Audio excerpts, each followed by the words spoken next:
بسم اللہ الرحمن الرحیم۔ شروع کرتا ہوں اللہ کے نام سے جو بڑے مہربان نہایت رحم والا ہے۔ پتھر سے ہو یا خدا سے یا پھر کسی سے ہو، آتا نہیں ہے چین محبت کیے بغیر۔ دل بحر محبت ہے، محبت ہی کرے گا، لاکھ اس کو بچاؤ کسی پر تو مرے گا۔ ایک مرتبہ حضرت ابراہیم علیہ السلام بکریوں کا ریوڑ چرا رہے تھے۔ اس کے قریب سے ایک آدمی گزرے اور گزرتے ہوئے انہوں نے پڑھا سبحان ذی الملک والملکوت، سبحان ذی العزت والعظمت والہیبت والقدرت والکبریاء والجبروت۔ جب اتنے اچھے انداز میں اللہ کی تعریف کی اور حضرت ابراہیم علیہ السلام نے سنا تو اتنا مزہ آیا، اتنا سرور آیا، اتنا سکون ملا۔ حضرت ابراہیم علیہ السلام نے کہا کہ بھائی یہ کلمہ ایک مرتبہ اور سنا دیجئے۔ اس آدمی نے کہا سنانے کی قیمت لوں گا۔ حضرت ابراہیم علیہ السلام نے کہا کہ میں آدھی بکریاں آپ کو دے دوں گا۔ دوسری مرتبہ سنایا گیا، پھر اتنا مزہ آیا، اتنا سکون ملا، اتنا سرور ملا کہ حضرت ابراہیم علیہ السلام نے کہا کہ بھائی ایک مرتبہ اور سنا دیجئے۔ پھر کہا کہ میں سنانے کی قیمت لوں گا۔ انہوں نے کہا جنگل کے اندر جتنی بکریاں ہیں میں سب دے دوں گا، ایک مرتبہ اور سنا دیجئے۔ جب تیسری مرتبہ سنایا گیا تو حضرت ابراہیم علیہ السلام کا دل مچل گیا اور اتنا مزہ آیا، اتنا سکون آیا کہ کہا بھائی مجھے ایک مرتبہ یہ کلمہ اور سنا دیجئے۔ انہوں نے کہا آپ کے پاس تو اب کچھ بھی نہیں بچا ہے دینے کے لیے۔ تو حضرت ابراہیم علیہ السلام نے کہا کہ آپ کو بکری چرانے والا بھی تو چاہیے، میں اللہ کے نام پر آپ کی بکریاں چرایا کروں گا۔ اس آدمی نے کہا کہ مبارک ہو، میں کوئی انسان نہیں ہوں، میں تو فرشتہ ہوں۔ اللہ رب العزت نے مجھے آپ کا امتحان لینے کے لیے بھیجا تھا کہ جاؤ میرے خلیل کے پاس، دیکھو میرے نام کا قیمت کیا لگاتا ہے۔ ایک دم بھی محبت چھپ نہ سکی جب تیرا کسی نے نام لیا۔ جان دی ہوئی اسی کی تھی، حق تو یہ ہے کہ حق ادا نہ ہوا۔ ایک مرتبہ حضرت ابراہیم علیہ السلام کے پاس ملک الموت آئے اور کہا کہ آپ اپنی روح کو قبض کرنے دیجئے۔ تو حضرت ابراہیم علیہ السلام نے کہا کہ اللہ سے پوچھ کر کے آؤ کہ کوئی دوست کا روح قبض کرتا ہے؟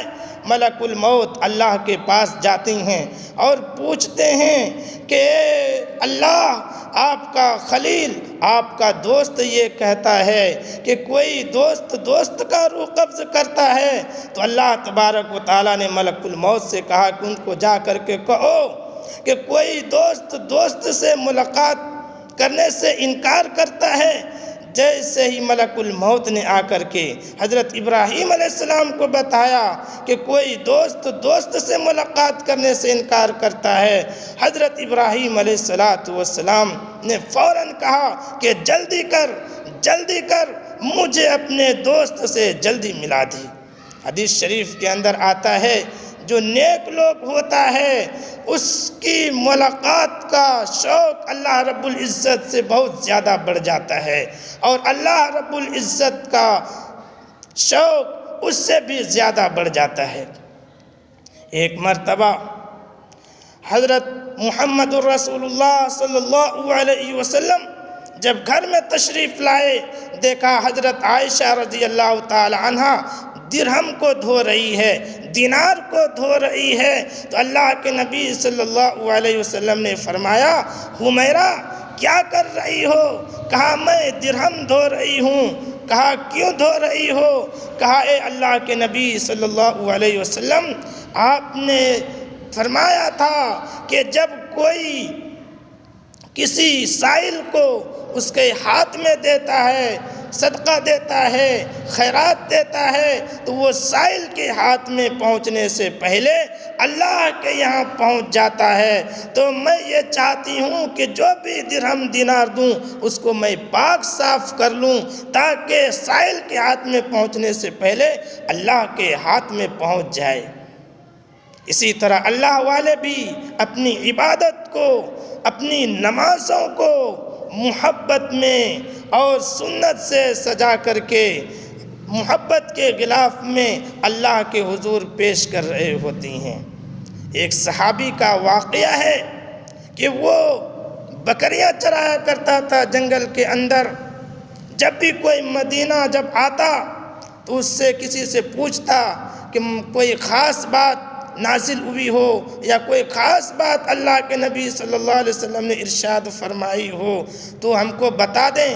ایک مرتبہ جب مدینہ آیا تو اس لوگوں نے بتایا کہ اللہ تبارک و تعالیٰ نے قرآن کریم کی یہ آیت نازل کی ہے کہ اے میرے بندو کہ میں ہی تمہیں رزق دیتا ہوں، قسم کھا کر کے فرمایا کہ میں ہی تمہیں رزق دیتا ہوں۔ وہ صحابی ناراض ہونے لگا اور کہنے لگا کہ وہ کون آدمی ہے جس کو یقین نہ ہو، جس کو یقین دلانے کے لیے میرے آقا کو قسمیں کھانا پڑا۔ تو یہ ہے اللہ رب العزت سے محبت، یہ ہے اللہ رب العزت سے محبت۔ تیرے عشق کی انتہا چاہتا ہوں، میری سادگی کو دیکھو میں کیا چاہتا ہوں۔ میرے چینل کو سبسکرائب کیجئے، لائک کیجئے۔ السلام علیکم ورحمۃ اللہ وبرکاتہ۔